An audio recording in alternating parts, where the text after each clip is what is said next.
Como siempre, les enviamos un cordial saludo a cualquier latitud de nuestro planeta donde se encuentren. Y pues, como recordarán, en nuestra última sesión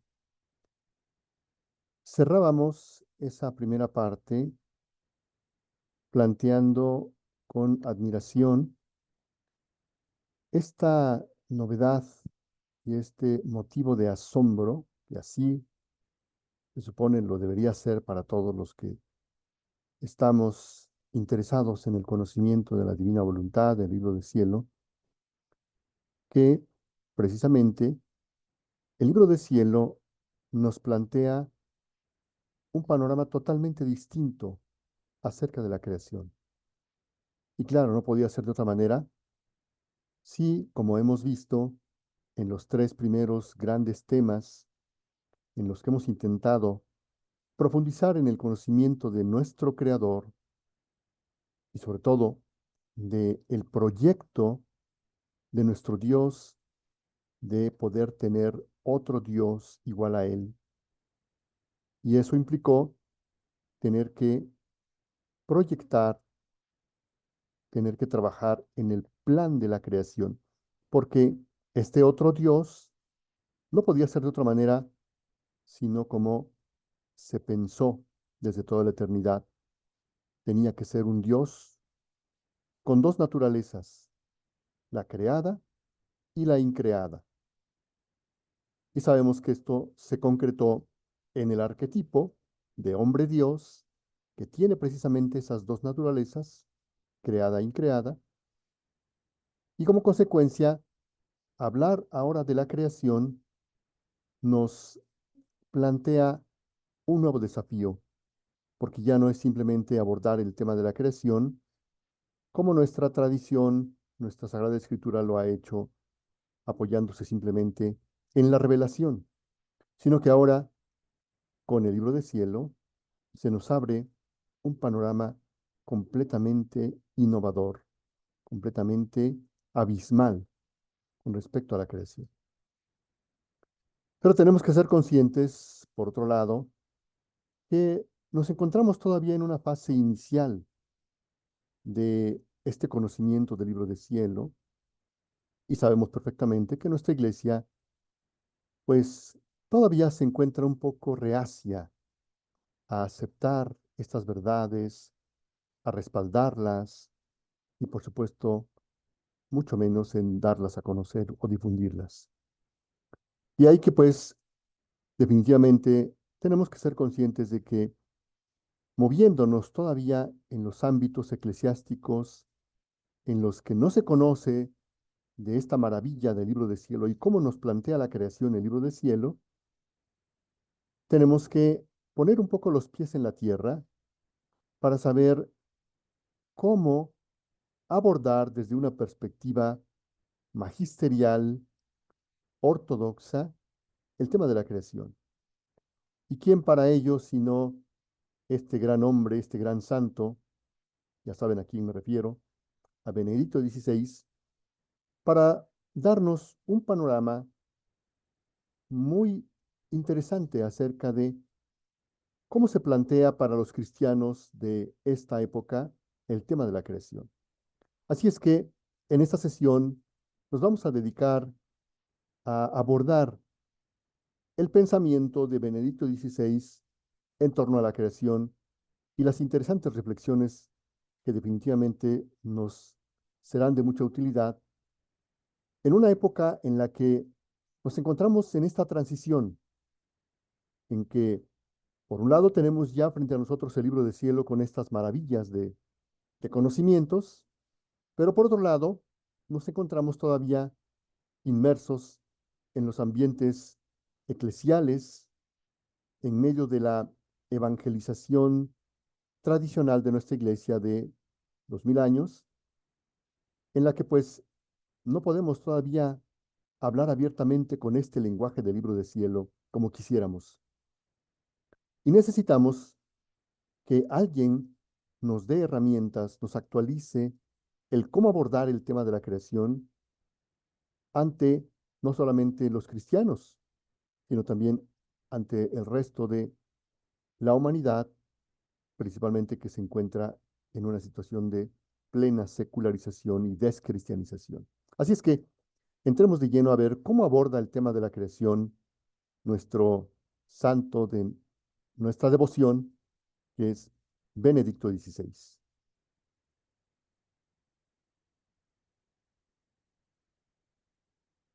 Y nos dice Benedicto, la amenaza que sufre la vida por obra del hombre, asunto este del que se habla hoy en todas partes, ha dado una mayor prioridad al tema de la creación. Sabemos que lo que más preocupa en la actualidad es el cambio climático, el calentamiento global, la explotación de los recursos y todas las estrategias, iniciativas, planes de acción que a nivel nacional e internacional se pretenden emprender, se pretenden poner en marcha a fin de paliar, frenar lo que se denomina la destrucción de nuestro planeta. Paradójicamente, dice Benedicto, al mismo tiempo se puede observar una casi total desaparición del mensaje de la creación en la catequesis, en la predicación e incluso en la teología. En una época como la actual, en la que experimentamos el revelarse de la creación contra las manipulaciones del hombre, se plantea como problema central de nuestra responsabilidad ética la cuestión de los límites y normas de nuestra intervención sobre la creación. Y aquí Benedicto XVI podría simplemente aludir a lo que en todos los medios se comenta como que la explotación de los recursos, el abuso que se ha hecho por parte de la tecnología, del sistema económico, etcétera, definitivamente que está afectando a nuestra ecología, a nuestro hábitat.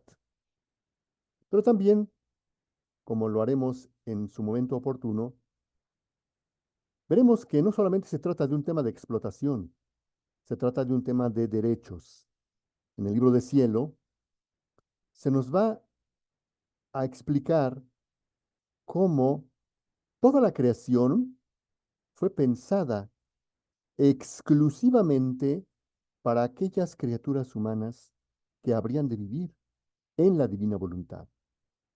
Y se dice con toda crudeza que todas aquellas criaturas humanas que no hacen la divina voluntad se convierten en ladrones de la creación, hurtan todo aquello que toman de la creación.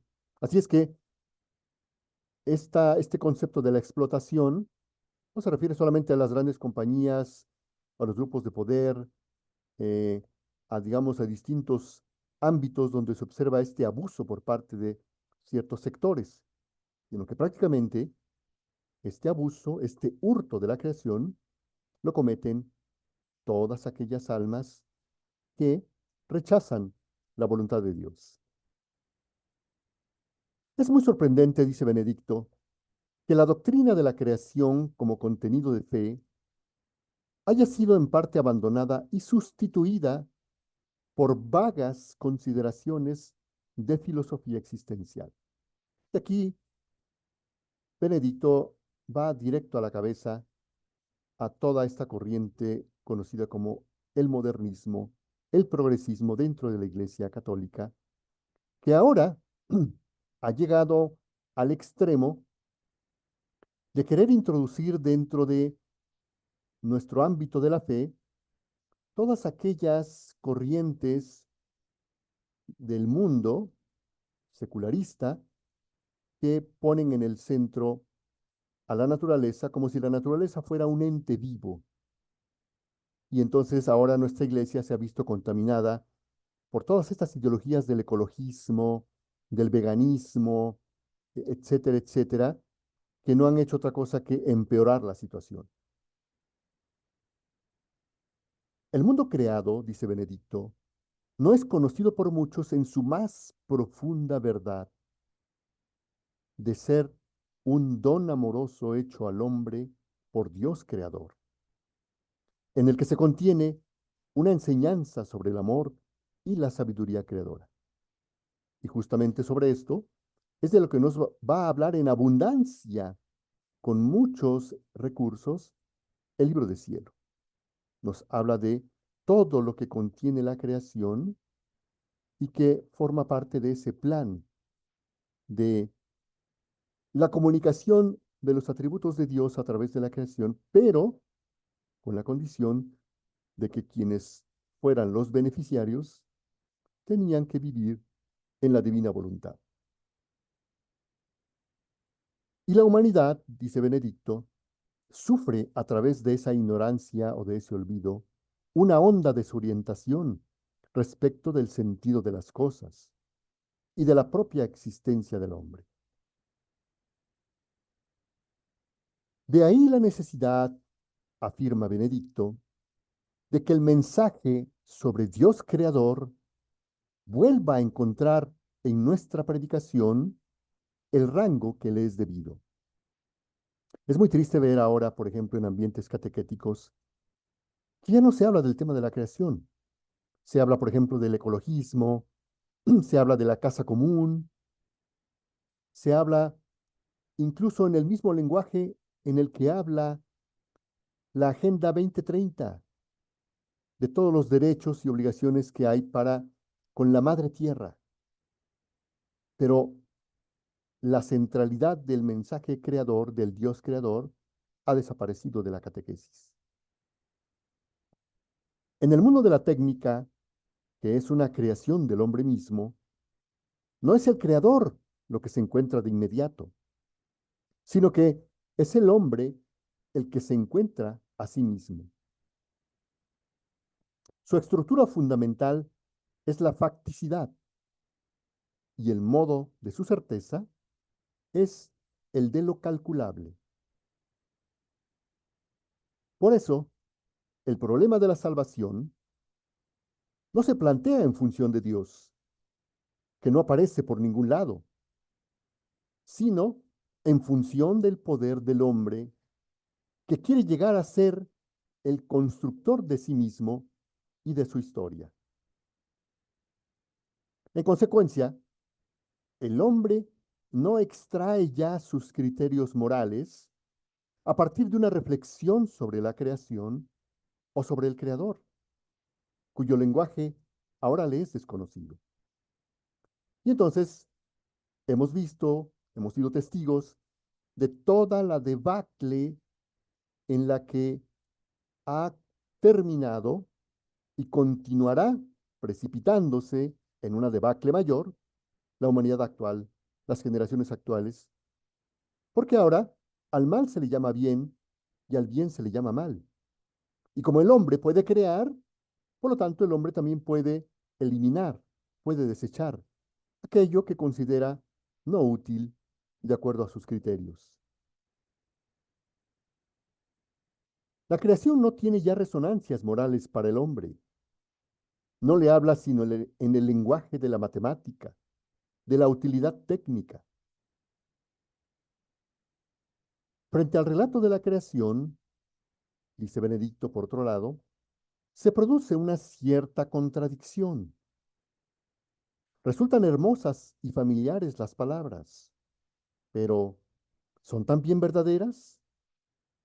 Esta pregunta, Benedicto, pues prácticamente la confronta con una actitud de autocrítica, porque siendo en su momento él la cabeza de la iglesia, se hace este cuestionamiento para llevarnos a la reflexión de si nos sentimos desamparados, desarmados frente a un argumento escriturístico, frente a una narrativa que pareciera sacada de un cuento de hadas y que, para confrontar todo lo que la ciencia nos plantea, pareciera que estamos en el abismo, estamos totalmente desarmados y que no tenemos la manera de poder debatir frente a todo lo que va sucediendo en el mundo. Todo parece indicar lo contrario, dice Benedicto, pues la ciencia ha abandonado desde hace ya mucho tiempo estas imágenes. ¿Cuáles imágenes? Las imágenes que aparecen narradas en el libro del Génesis acerca de la creación. La idea de un universo abarcable con la vista en el tiempo y en el espacio, y la de una creación construida pieza a pieza en 6 días. Cualquier científico que ahora quisiera contrastar y debatir acerca de la visión que tiene la ciencia acerca del universo y lo que plantea la Sagrada Escritura, pues simplemente se reiría, vería como totalmente ilógico, irracional todo esto que se narra en la Sagrada Escritura. Pero el problema no es para los científicos, el problema es para los cristianos. Los cristianos parece que hemos quedado desarmados, desarticulados, y que no tenemos ya nada en qué apoyarnos frente a un mundo que nos exige respuestas, pero por otro lado, y es lo más grave, frente a nuevas generaciones que requieren ser evangelizadas, necesitan ser evangelizadas. ¿Cómo explicarles lo que ellos tienen a la mano como conocimiento frente a una Sagrada Escritura que parece un cuento de hadas? En lugar de esto, nos encontramos ahora con dimensiones que sobrepasan todo lo imaginable. Se habla de la explosión originaria ocurrida hace muchos miles de millones de años, con la que comenzó la expansión del universo, que prosigue ininterrumpidamente su curso. Y nada de que, en un orden sucesivo, fueran colgados los astros ni creada la tierra, tal y como aparece en la narración del libro del Génesis, sino que a través de complicados caminos y durante largos periodos de tiempo, se han ido formando lentamente la Tierra y el universo, tal y como nosotros los conocemos. Por lo tanto, entonces, Benedicto nos pone los pies en la tierra y nos lleva a reflexionar precisamente para que en el ámbito de la evangelización, de la catequesis, nos planteemos muy seriamente cómo debemos abordar ahora el mensaje de la creación frente a toda esta vorágine de conocimiento que la ciencia nos plantea y que a las nuevas generaciones las tiene atónitas y completamente convencidas de que lo que dice la ciencia es la verdad. Así es que es muy válida esta reflexión, esta invitación que nos hace Benedicto de preguntarnos, ¿tenemos alguna forma de confrontar esta evidencia científica? Entonces, dice Benedicto, ¿ya no es válido este relato de ahora en adelante? ¿O acaso estas ideas, junto con toda la palabra de Dios y con toda la tradición bíblica, nos hacen retroceder a los sueños de infancia de la historia de la humanidad? Sueños de los que quizás sentimos añoranza, pero en cuya búsqueda no podemos ir, porque de nostalgia no se vive. ¿Existe también una respuesta positiva que podamos dar en esta época nuestra? Vemos aquí interesantísimas preguntas, cuestionamientos que que Benedicto XVI nos plantea a todos los cristianos que deberíamos reflexionar en ello. Una primera respuesta elaborada hace ya algún tiempo, cuando iba cristalizando la teoría de la formación científica del universo, dice así: la Biblia no es un tratado científico, ni tampoco pretende serlo. Es un libro religioso. No es posible, por lo tanto, extraer de él ningún tipo de dato científico. ni aprender cómo se produjo naturalmente el origen del mundo. Únicamente podemos obtener de él un conocimiento religioso. Y continúa Benedicto, todo lo demás, refiriéndose a esa explicación que se dio hace tiempo, es imaginación, una manera de hacer comprensible a los hombres lo profundo, lo verdadero. Hay que distinguir, pues, entre la forma de representación y el contenido representado.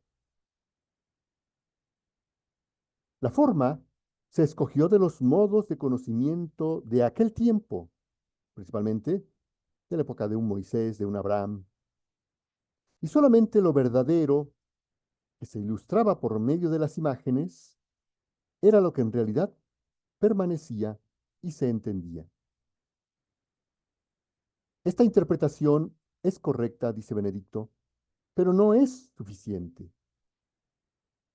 pues si se nos ha dicho que tenemos que distinguir entre las imágenes y el concepto, podríamos entonces replicar, ¿por qué no se nos ha dicho esto antes? Si antes se hubiera entendido así, dice Benedicto, no habría tenido lugar el proceso de Galileo. Recordemos que Galileo Galilei fue este científico de la Edad Media, astrónomo, que fue procesado por la Santa Inquisición, donde la acusación primordial era que con sus descubrimientos, con sus hallazgos astronómicos totalmente científicos, contradecía lo que aparecía en la Sagrada Escritura. Galileo Galilei había afirmado que la Tierra giraba alrededor del Sol y no al revés, porque hasta entonces el conocimiento que se tenía, dado que no había todavía los avances tecnológicos, era que la Tierra era el centro del universo y todos los astros giraban en torno a ella. Y esto apoyado en la Sagrada Escritura, principalmente en el libro de Josué, donde se narran esas epopeyas del ejército del pueblo de Dios, del pueblo de Israel, en su eh, época de las grandes epopeyas bélicas, donde este gran caudillo Josué, sucesor de Moisés, va a conducir al pueblo guiado por Yahvé a estas grandes victorias hasta desaparecer prácticamente a todos los pueblos paganos, idólatras que habitaban la región de Palestina, la región de la tierra de Canaán.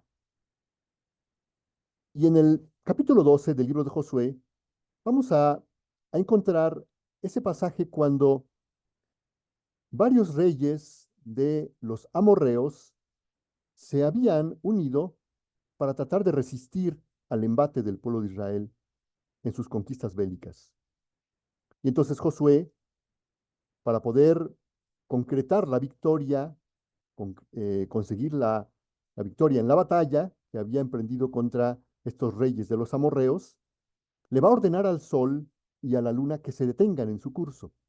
Y el sol y la luna van a obedecer y con ello se prolonga el día. Y al prolongarse el día, tienen el espacio, el tiempo suficiente para conseguir la victoria y derrotar al enemigo. Así es que basados en el libro de Josué, los planteamientos de Galileo simplemente parecían una herejía. Entonces, Benedicto se pregunta, bueno, si todo lo de el lenguaje del Evangelio era un mero símbolo, ¿por qué el motivo para procesar a Galileo? Y continúa Benedicto. De esta manera, se acrecienta la sospecha de que quizá esta explicación no sea más que un truco de la Iglesia y de los teólogos, que en realidad se han quedado sin argumentos frente a todos los avances científicos, por supuesto, y buscan un escondite tras el cual atrincherarse. Da la impresión de que la historia del cristianismo, a lo largo de los últimos 400 años, no ha sido más que un continuo batirse en retirada, durante la cual han sido arrancadas una por una todas las afirmaciones de la fe y de la teología. Es prácticamente inevitable el miedo de que, poco a poco, hemos sido empujados al vacío y de que llegará un momento en que ya no haya nada que defender ni camuflar, y en el que todo el terreno de la escritura y de la fe será ocupado por el convencimiento racionalista, que no estamos muy lejos de ello, puesto que la ciencia se ha convertido prácticamente en la diosa ciencia. Este convencimiento racionalista de que todo esto no se puede ya tomar en serio, es decir, todas las narraciones que vemos en el libro de Génesis. Una maniobra que pretenda defender la fe diciendo, detrás de lo que ahí está y de lo que nosotros no podemos ya defender, se encuentra precisamente lo más verdadero.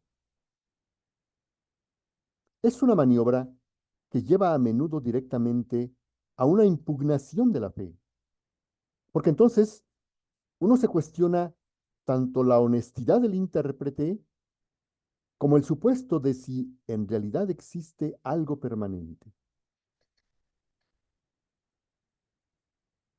A causa de tales consideraciones teológicas, muchos tienen al menos la impresión de que la fe de la Iglesia es como una medusa que no se puede agarrar por ningún lado y que no permite encontrar el núcleo en el cual uno puede finalmente afianzarse. De estas poco decididas interpretaciones de la Biblia hoy en moda, entiéndase, propuestas y difundidas por los modernistas, surge este cristianismo enfermo, que ya no está de parte de sí mismo y que por eso no puede irradiar valor ni entusiasmo. Más bien, dice Benedicto, da la impresión de ser una asociación que continúa hablando, aunque ya no tenga propiamente nada que decir, porque las palabras rebuscadas no se proponen convencer, sino que tratan solamente de esconder su deficiencia. Duras palabras de Benedicto, pero que no es más que la realidad y, siendo él el gran defensor de la verdad, no podíamos esperar menos que esta autocrítica tan escalofriante, pero, por otro lado, tan cierta. Y se plantea algunas preguntas, Benedicto, adicionales. La diferencia entre imagen y verdadero mensaje es solo un pretexto porque no podemos atenernos literalmente al texto, pero sin embargo queremos continuar haciéndolo. ¿O existen medios en la misma Biblia que nos enseñan tales caminos, es decir, que certifican también en ella misma esta diferencia, es decir, la diferencia entre imagen y la verdad? ¿Presenta la Biblia claramente ante nosotros indicaciones de esta clase y la fe de la Iglesia ha sabido de su existencia y las ha reconocido también en otros tiempos? Y da algunas respuestas iniciales Benedicto XVI. El relato de la creación, contenido en el primer capítulo del Génesis, no está ahí como un bloque errático, terminado y cerrado en sí mismo. La Sagrada Escritura es más bien el eco de la historia de Dios con su pueblo.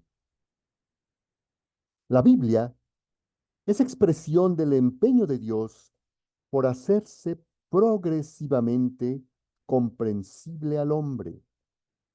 Prácticamente todo el Antiguo Testamento va a estar saturado de un conjunto de historias, muchas de ellas parecieran inconexas, parecieran historias de pueblos distintos, pero yendo detenidamente vamos a ver cómo hay una progresión, hay un camino en ascenso, hay una escalera que se va subiendo poco a poco, en la que Dios se va acercando a su criatura y pone los medios para que la criatura, poco a poco, se vaya acercando a Dios. Eso es lo central que no debemos perder de vista de la Escritura. Y esto es muy importante en una época en la que estamos tan invadidos y tan contaminados de este progresismo que ha tomado como su deporte favorito el ataque a la Sagrada Escritura. Y en épocas recientes, dentro de esta herejía nefasta del progresismo, ha ido surgiendo muy sutilmente una hija suya que es una reminiscencia del pasado, de aquella herejía que ya había sido condenada en otra época, el marcionismo, que planteaba que la Sagrada Escritura nos presentaba a los cristianos dos dioses distintos: el Dios del Antiguo Testamento, Dios de la guerra, Dios de la ira, Dios de los ejércitos, y por otro lado el Dios del Nuevo Testamento que nos muestra a Jesucristo, Dios del amor, Dios de la misericordia, etc. Y entonces Marción decía que ese Dios del Antiguo Testamento era en realidad un demiurgo, pero que el verdadero Dios que debemos reconocer los cristianos se hallaba en el Nuevo Testamento, cosa que fue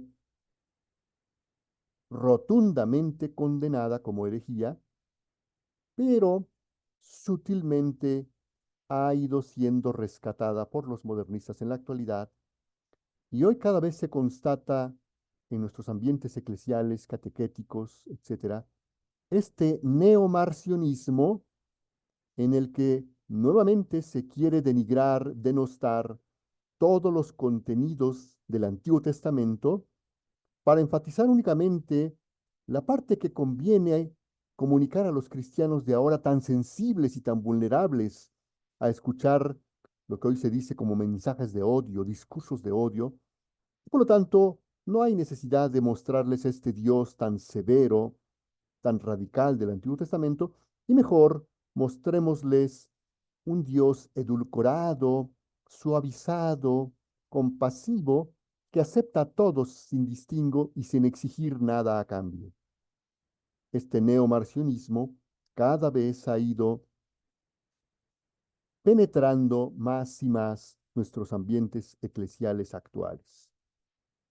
Pero este es un error gravísimo que debemos estar muy alertas en reconocer y en combatir, porque toda la Sagrada Escritura no es otra cosa, como dice Benedicto, que este eco de la historia de Dios con su pueblo. Pero es al mismo tiempo expresión del esfuerzo humano por comprender progresivamente a Dios. El propio Catecismo de la Iglesia Católica nos lo dice con esas palabras. El hombre es capaz de Dios. El hombre fue creado para poder entablar esa relación de tú a tú con su Dios. Pero a causa del pecado, a causa de la caída de Adán y que nos arrastra a toda la humanidad, ahora tenemos que emprender ese camino por las vías que nos muestra la Sagrada Escritura.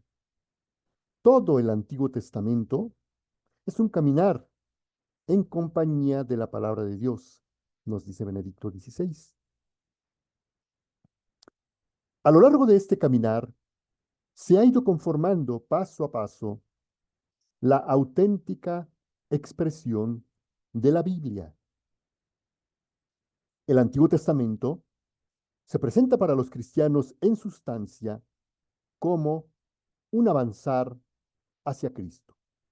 Y es precisamente el gran riesgo que corre ahora nuestra evangelización, nuestra teología bíblica, a causa de estos modernistas y de este neomarcionismo que ha cada vez ido amenazando más y más a los ambientes eclesiales, porque ahora ya no se quiere vincular el Antiguo Testamento con Cristo.